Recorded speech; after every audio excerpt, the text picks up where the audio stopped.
दोस्तों हम लोग अगर बात करें किसकी, एमपी आयुष की, क्योंकि आपको पता है कि एमबीबीएस की डेट लगभग हर जगह आ चुकी है। मैंने राजस्थान का देखा है, मैंने गुजरात का देखा है, मैंने एमपी का भी डेट देखा है, यूपी का, लगभग सभी जगह के डेट आ चुके हैं। तो बात आती है किसकी कि भैया मेरे आयुर्वेदा की डेट कब आएंगी, भैया आयुष काउंसलिंग कब होगा, चाहे वो होम्योपैथिक के हो, चाहे वो यूनानी का हो, चाहे वो बीएनवाईएस के हो या आयुर्वेदा का हो।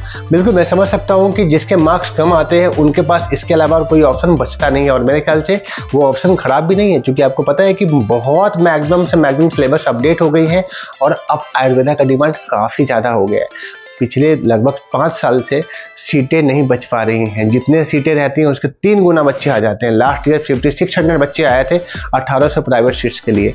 7 गवर्नमेंट कॉलेज है जिसके नंबर मैं कटअप वगैरह लास्ट ईयर बताया था, बिल्कुल वही रहा था। मैं फिर से कटअप के ऊपर वीडियो लेके आने वाला हूँ, तो बिल्कुल चैनल पर नए हो तो चैनल को सब्सक्राइब कर लेना, जिससे कि आपको बहुत सी ऐसे यूजफुल आपकी जो इन्फॉर्मेशन रहेंगी आयुष के रिलेटेड वो आपको दी जाएंगी और वो आपको मिलेंगे। और ऑलरेडी पहले भी वीडियो बहुत सारी बनी हुई है, आपने देखा होगा, तो वो सपोर्ट तो रहता ही रहता है। उसके अलावा भी अगर कुछ विशेष क्वेश्चन रह जाता हो तो बिल्कुल डिस्क्रिप्शन में व्हाट्सएप के लिंक डले, आप वहाँ से पूछ सकते हो व्हाट्सएप से, या उसी नंबर पर मुझे कॉल भी लगा सकते हो। ठीक है, अब बात आती है कि भैया डेट कब आएगा, भैया हमें क्या करना चाहिए, कितना वेट करूँ।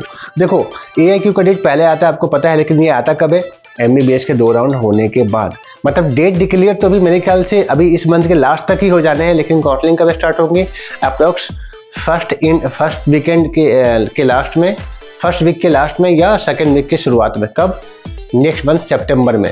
मतलब कि ये श्योर रहो कि नवंबर शुरुआत तक तो आपकी काउंसलिंग जाएगी ही जाएंगी, वो बड़ी बात नहीं होती, लेकिन काउंसलिंग अभी से ही स्टार्ट हो जाने। तो अगर आपको ऐसा लगता है कि आपके मार्क्स बहुत सही नहीं रहे हैं और आप कंफ्यूज हो रहे हो, तो बिल्कुल ऐसे में मेरे से सपोर्ट ले सकते हो, क्योंकि कम मार्क्स पे देखो कोई भी बंदा, कोई भी कॉलेज बहुत चमत्कार नहीं कर सकता, थोड़ा बहुत आपको सपोर्ट कर सकता है, बस इससे ज़्यादा कुछ नहीं होता है। तो लेकिन अगर आपका मार्क्स बहुत लो रहा है तो आपके लिए सोचने वाली बात हो जाती है, चाहे आप MP से हो या चाहे आप बाहर से हो। बाहर से हो तो फिर बहुत टफ है आपके लिए, MP से हो तो बाहर वालों से थोड़ा सा रिलैक्स आप रहोगे। लेकिन प्रॉब्लम इधर भी होने वाली है, क्योंकि कारण क्या है, आयुर्वेदा की डिमांड इतनी बढ़ गई है, MBBS की फीस इतनी ज़्यादा बढ़ जाने के कारण। क्योंकि MBBS की फीस बढ़ेगी तो नॉर्मल सी बात है, पूरी की पूरी लोड कहाँ पर बैठा है, आयुर्वेदा के ऊपर बैठा है।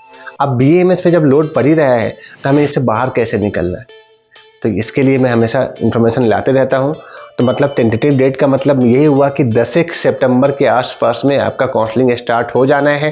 काउंसलिंग की प्रोसेस रहती कैसे मैं पहले बता चुका हूँ, फिर भी समझ लो। पहले रजिस्ट्रेशन होता है, रजिस्ट्रेशन में हमें एक डेट डिसाइड करना पड़ता है, जिस डेट को हमें गवर्नमेंट कॉलेज में आके वेरिफिकेशन कराना होता है। जो गवर्नमेंट कॉलेज कौन कौन से होते हैं, चाहे वो खुशीलाल होता है आयुर्वेदा वाला, चाहे यूनानी वाला, चाहे होम्योपैथिक वाला। भोपाल के 3 सेंटर होते हैं, बुरहानपुर के 1 सेंटर होते हैं, ऐसे ग्वालियर में 1 सेंटर होता है, इंदौर में 1 सेंटर होता है, रीवा में 1 सेंटर होता है, ग्वालियर में 1 सेंटर होता है। ये 7 सेंटर, 60 सिटी के लगभग 10 सेंटर ऐसे होते हैं जहाँ वेरिफिकेशन करा सकते हो अपने दिए हुए टाइम और डेट के हिसाब से।